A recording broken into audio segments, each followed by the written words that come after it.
110 years ago. 110 years ago, a man sits at his desk in Prague and writes his new novel. And the crazy thing is that that novel, written 110 years ago, describes Manchester in 2024. Like, if you were to read that novel, that describes the experiences of people in your college, or in your workplace, or your family, or people here. And the novel was called The Trial, and the author was a guy called Franz Kafka. And this is the first line of his novel. If we could have the PowerPoint up. And if we could move it on. There we go.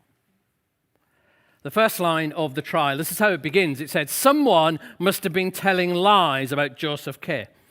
He knew he'd done nothing wrong, but one morning he was arrested." That's how it starts. And so he gets took off to the police station. He hasn't done anything wrong, but he's been arrested.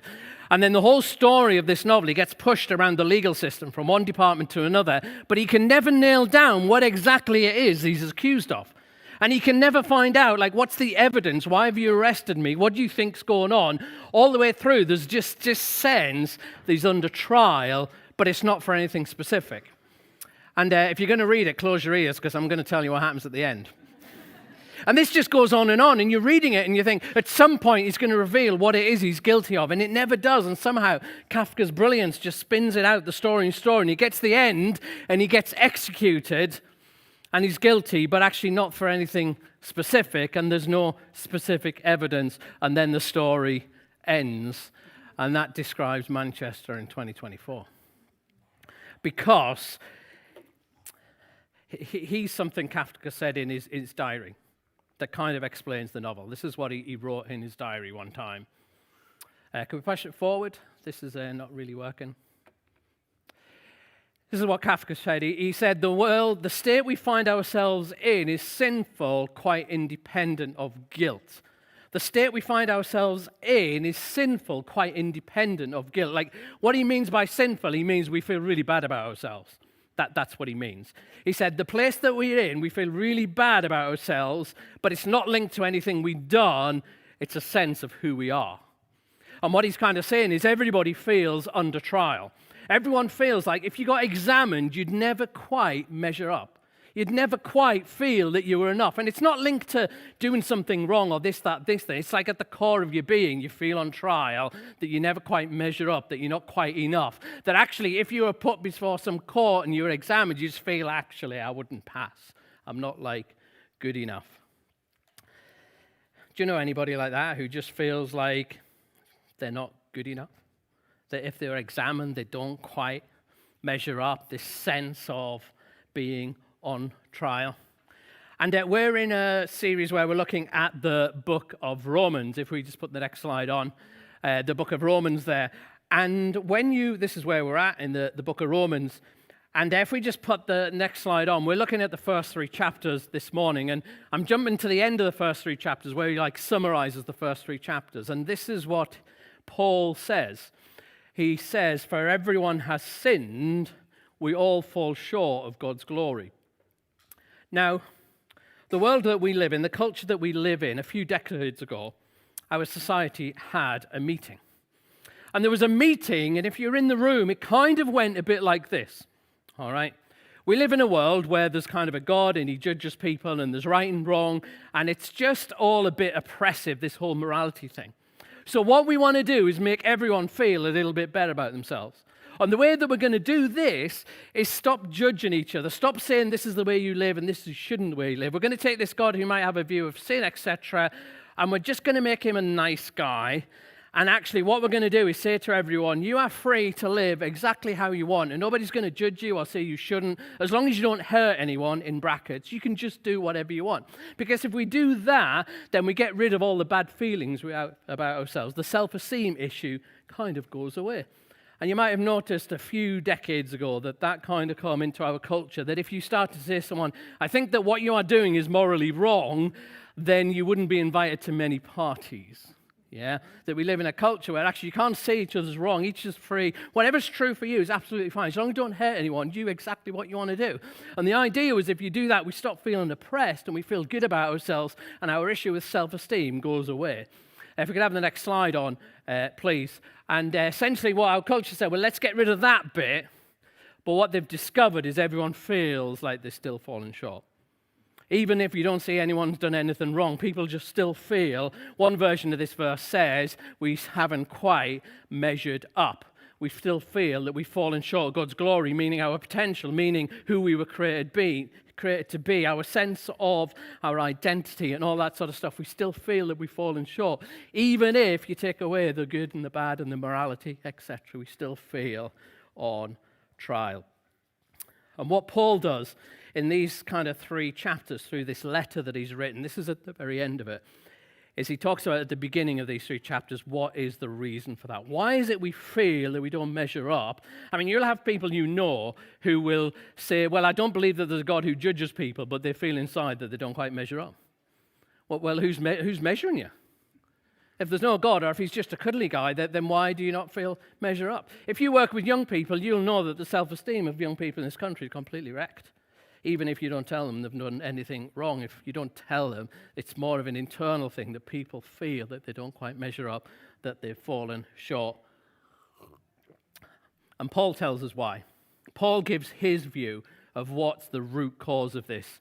And it's this, in Romans chapter 1, verses 19 to 23, which is the kind of the beginning of this section we're looking at this morning. This is what Paul's view is of it.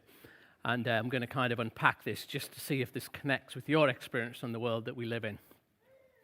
He said they wouldn't worship him as God or even give him thanks. They began to think up foolish ideas of what God was like.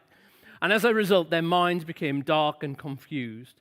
Claiming to be wise, they instead became utter fools. And instead of worshiping the glorious, ever-living God, they worshipped idols.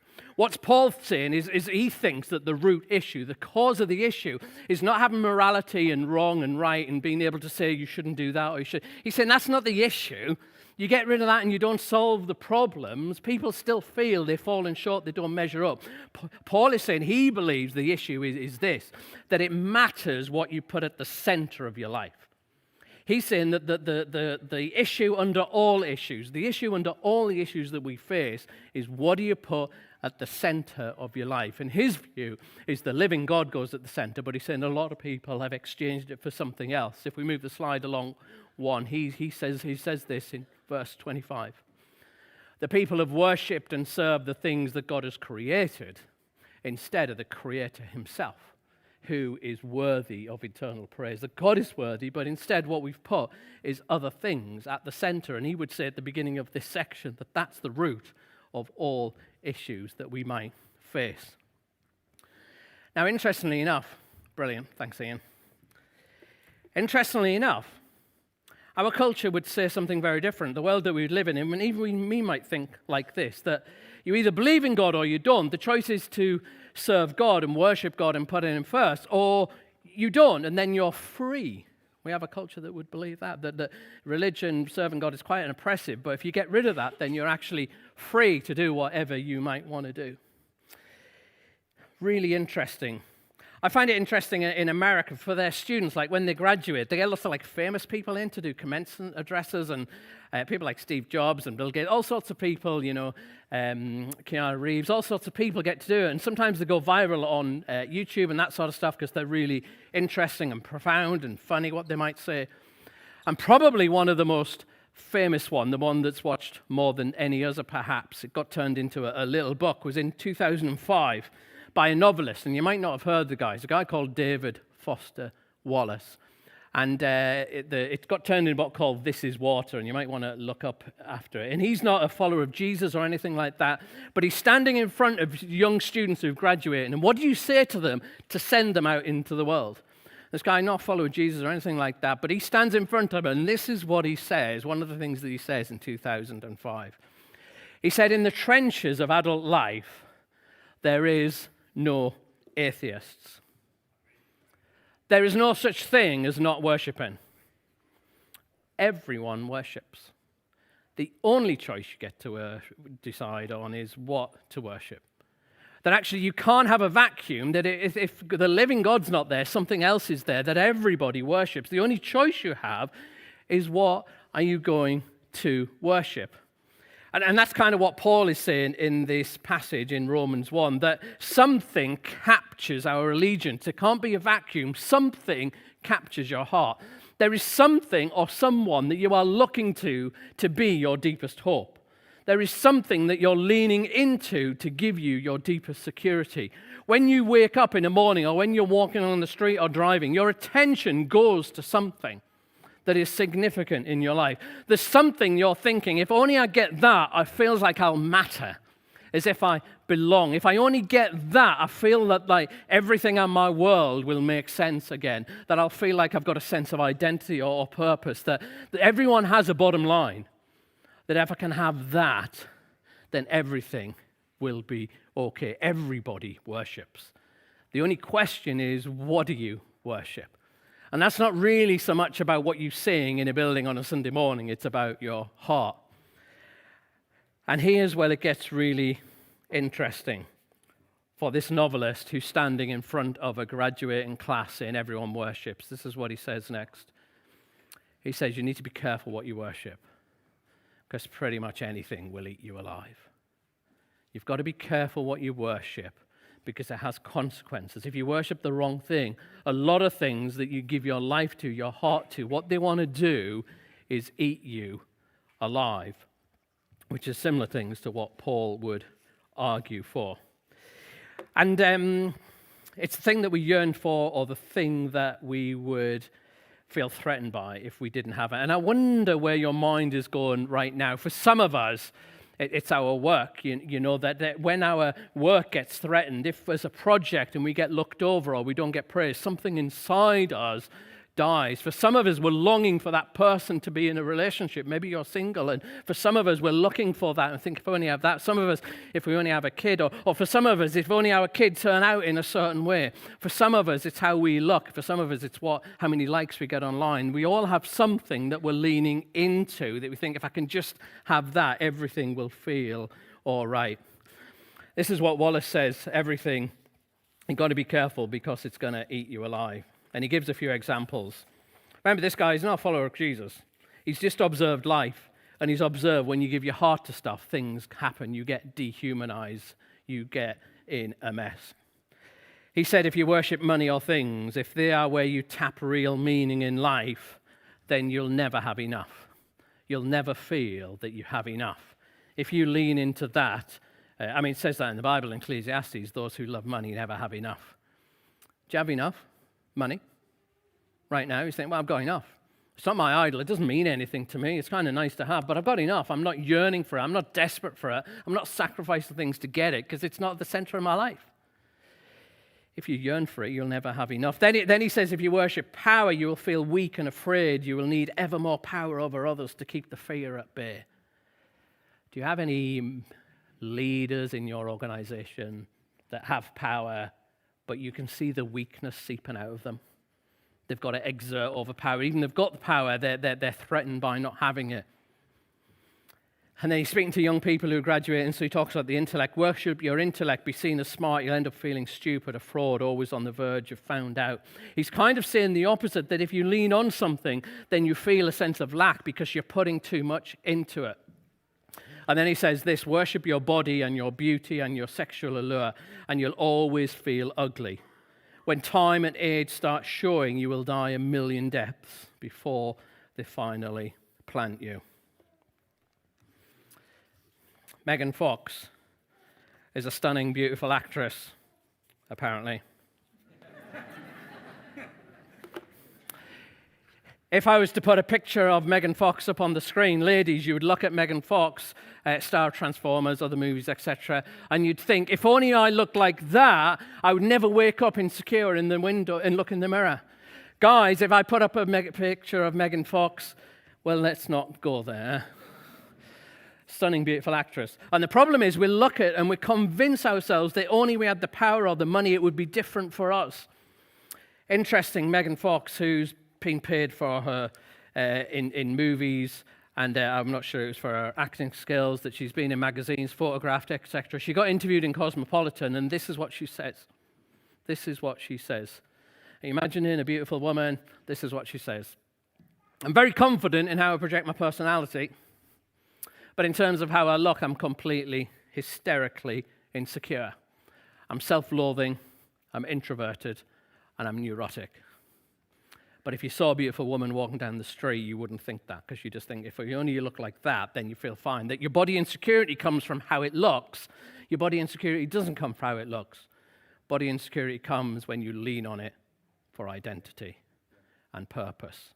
Yeah, and that applies to lots of things in life, that if you lean into that, and it was interesting to come out in a few of the testimonies of the guys, did you pick up on that? That what you lean into, can you trust it?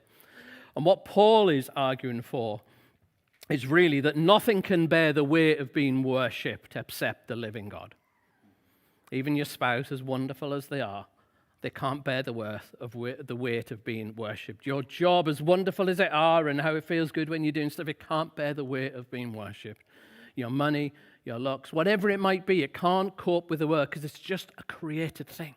That only God, first place, can bring us freedom and can bring us life. And Paul is saying at the root of all our problems is what we put first. And you were created to be in a relationship with the living God. And if you lean on anything else for your identity and your security and your meaning and your bottom line of what life is all about, you will always feel short, that you don't quite measure up.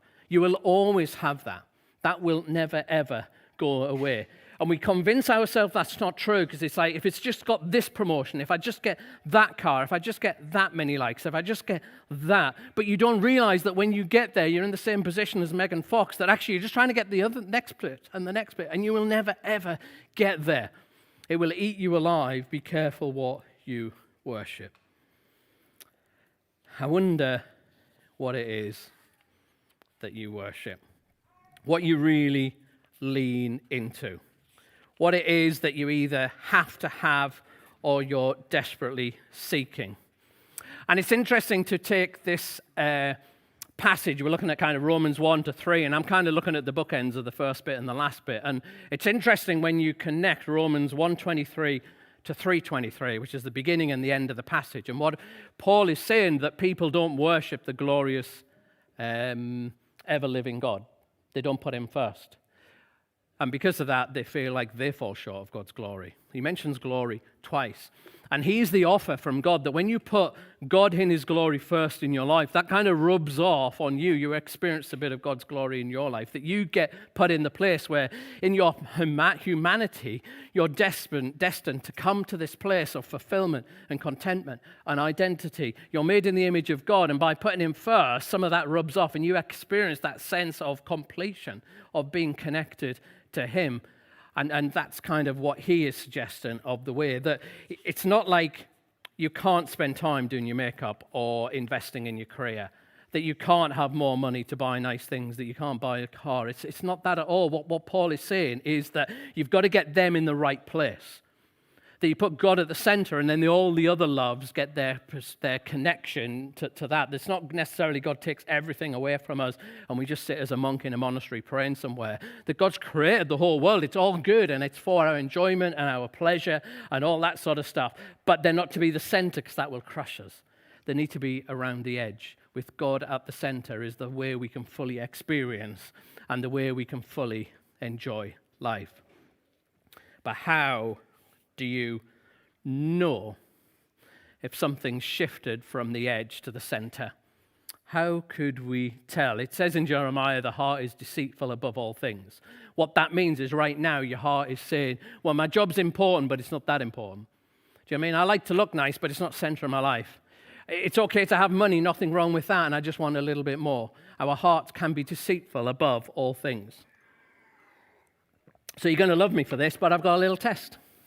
A little test, like an X-ray machine. Just put your heart through this test and it will tell you. All right, you can't trust yourself. You need to put it. And here's the test. That you look at anything and you ask yourself this question. If I was to lose that, would I be disappointed or would I be devastated?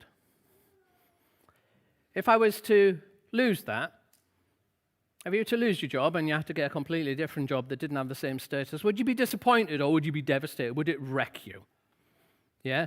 If your kids grow up and they don't turn out to be like you want them to be, if they don't turn out, would that just wreck you? Not in a way of a parent loving their child, but it feels like your whole world and your identity, your life's not even worth living.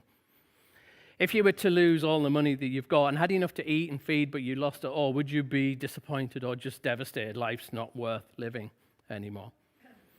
And kind of Tim Keller come up with this test as a filter almost for our idols of what exactly is at the center. And the language is not perfect. I was chatting to Karen about this the other day, and the language is not perfect 'cause, you know what I mean? If something happened to my kids, I'd be devastated. You know what I mean? But what he's saying is really, would it wreck your world such that life is no longer worth living, that it tests you? You test how you feel in that moment. When I was growing up, every April, I think it was, I used to love watching the London Marathon. It was always on a Sunday, and we used to watch it. And I always asked my dad if we could not go to church so I could watch the London Marathon. And he's like, no, we'll record it. And so I would watch the first half of it, and you'll see them all setting off. And then we'd have to go to church, and then we could come back and watch it. And I don't know why, but I just totally loved it. And I always said to my dad, I'm going to do the London Marathon. How old do you have to be to do the London Marathon? About 12 at the time. He's like, you've got to be 18. As soon as I'm 18, I got 13. When I'm 18, I'm going to do the marathon. And I said I would do it. I'd do it. Turned 18, went to university. And like the idea of running lots of miles just didn't appeal to me anymore. You know, like who runs? Who runs? Do you know what I mean? I was just like, this sounds like the most boring thing in the world. I quite like playing football, you know, because there's a ball and you can win a competition, but just running and then coming home, I was like, not going to go with that. And so that just completely forgot about. Get into my 40s, start to hit midlife crisis and stuff, and start to think, hang on, I need to look after myself, start thinking about my weight. So I start to go running because that's what everyone says you should do. And actually, I quite liked it. I quite liked the running, where there's endorphins or whatever, and I started to do 10Ks, and then I started to do half marathons. And then probably in my mid-40s, I was like, maybe I could do a marathon. And suddenly, this little childhood vision and dream pops into my mind. And so I went to university in Edinburgh, so I was like, I'm going to do the Edinburgh Marathon, because that's a special place to me. And so I did. I signed up, and it was just amazing. Stood on the street that were closed off. So many people, and we went, and I did the Edinburgh Marathon. Excuse to wear my medal and stuff, all right?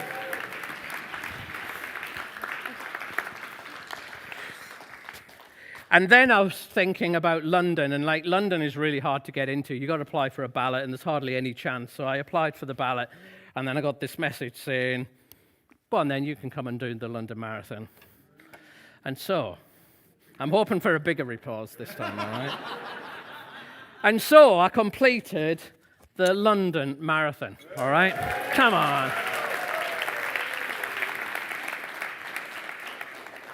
And I remember arriving, and you were all gathered in this kind of big field, and we were kind of gathered waiting to enter the start line, and they had all the screens up, and the BBC was playing, and it was showing the start line where typically the Kenyans and African runners were at that, and they were interviewing and talking about it. And I was stood in the field, and I could see where they were at, right down the road, and I was like, this is it. I'm like here on TV. I mean, nobody could see me, and I'm about far back, but I'm in the same place. And then we took part in the marathon, and there's a certain point where you run over London Bridge and you turn right.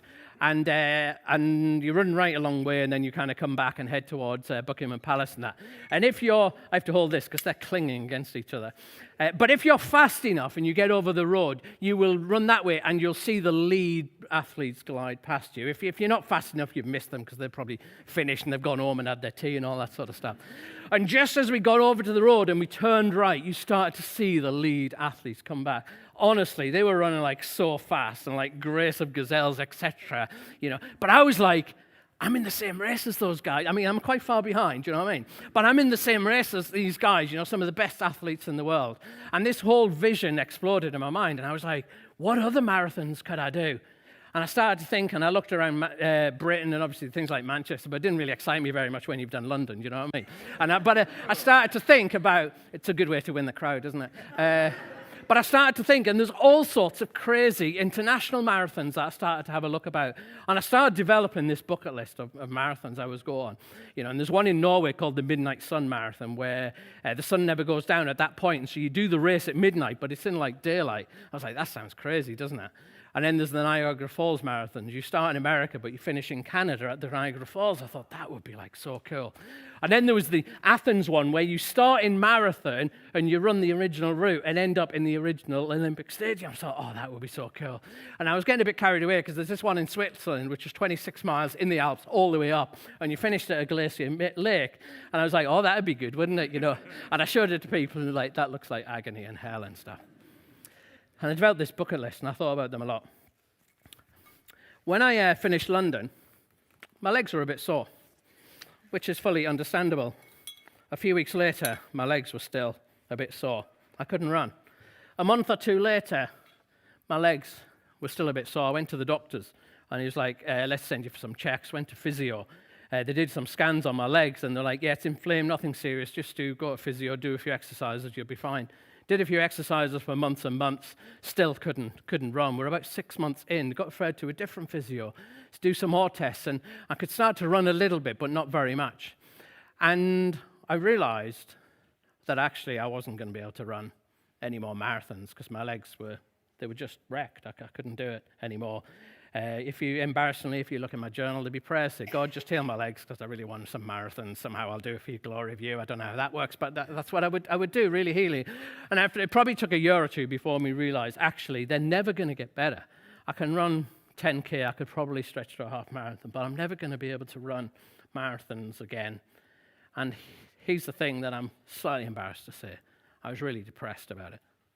I felt really low. I'd spent so long just thinking, it'd be crazy, wouldn't it? Do you know what I mean? When you put it on Facebook that you're in Norway at midnight running a marathon and everyone says you're amazing and crazy in the same breath, you know what I mean? And you thought, it's just going to be crazy and such an amazing life, this crazy guy doing this stuff, but the door was closed and I couldn't do it.